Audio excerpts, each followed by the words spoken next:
Kenya, early 1900s. The Kikuyu have lived on this land for generations. They grow maize, yams, and millet, passing down their knowledge from one generation to the next. Their lives are built around the land. It provides food, shelter, and a sense of belonging. Then the British arrive.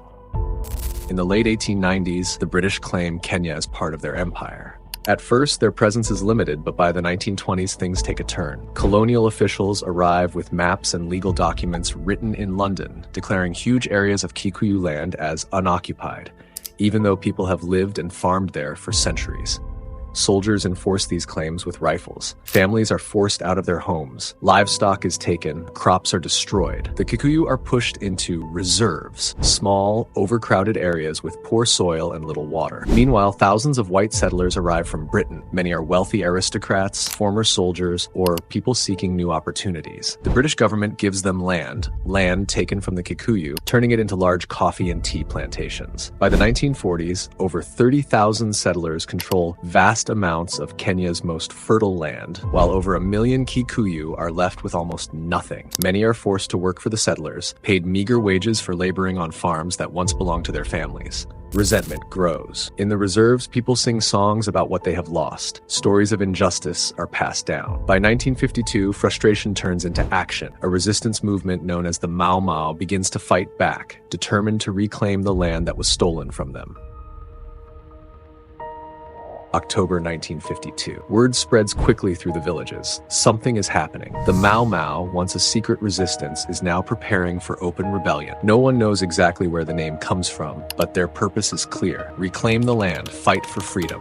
Under the cover of night, they gather deep in the forests. Oaths are taken, blood is spilled onto the earth. If I betray this cause, may this oath take my life. These aren't just words, they're a commitment, a promise that cannot be broken. Armed with pangas, spears, and a few stolen rifles, they disappear into the trees, waiting for the right moment to strike.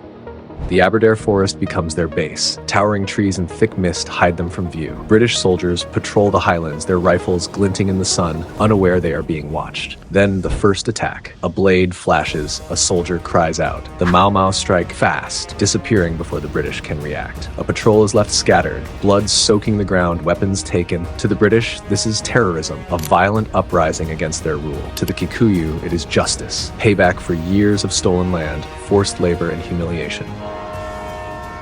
The British Empire doesn't hesitate. Days later, the governor declares a state of emergency. Kenya becomes a war zone overnight. Troops pour in, planes circle overhead, tanks roll through villages, soldiers set up checkpoints on every road. The British tighten their grip with curfews, mass arrests, and relentless raids. They also turn Kikuyu against Kikuyu. The Home Guard, locals recruited to fight for the British, begin hunting their own people. For a steady paycheck and a promise of safety, some take up arms against neighbors, even family members. To many, this is the deepest betrayal of all. Then come the camps. The British call them detention camps, but the name barely hints at the horror. Over 80,000 Kikuyu, men, women, even children, are taken without trial, locked behind barbed wire. There is no escape, no justice.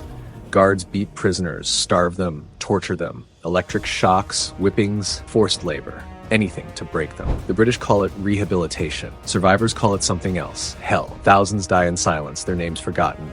One survivor later remembers a British officer laughing as he smashed a prisoner's hands with a rifle butt. This isn't war.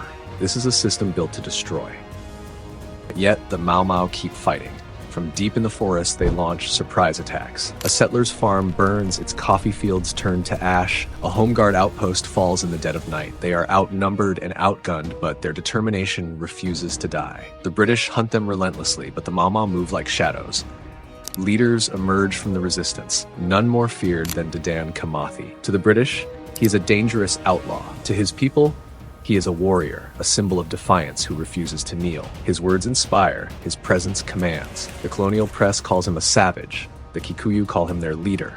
The war drags on, 1953, 54, 55. The death toll rises. Over 11,000 Mau Mau fighters will die before it ends, most not in battle, but in prison camps.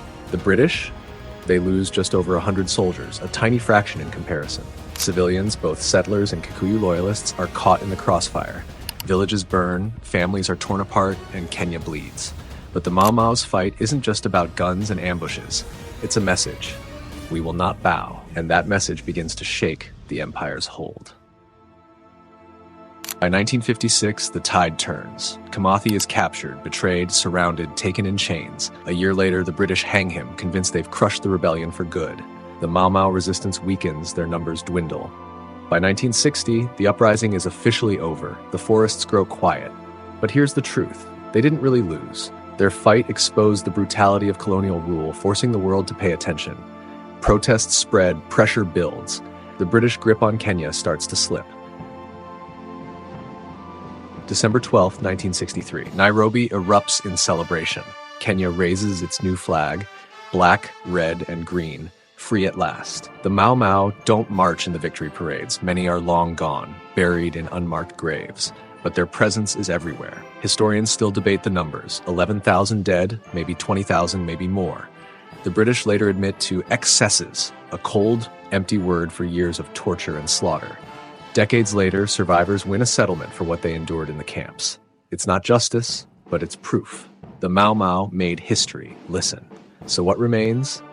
A name etched into Kenya's past. A story of farmers, herders, and mothers who stood against an empire with nothing but courage and a cause.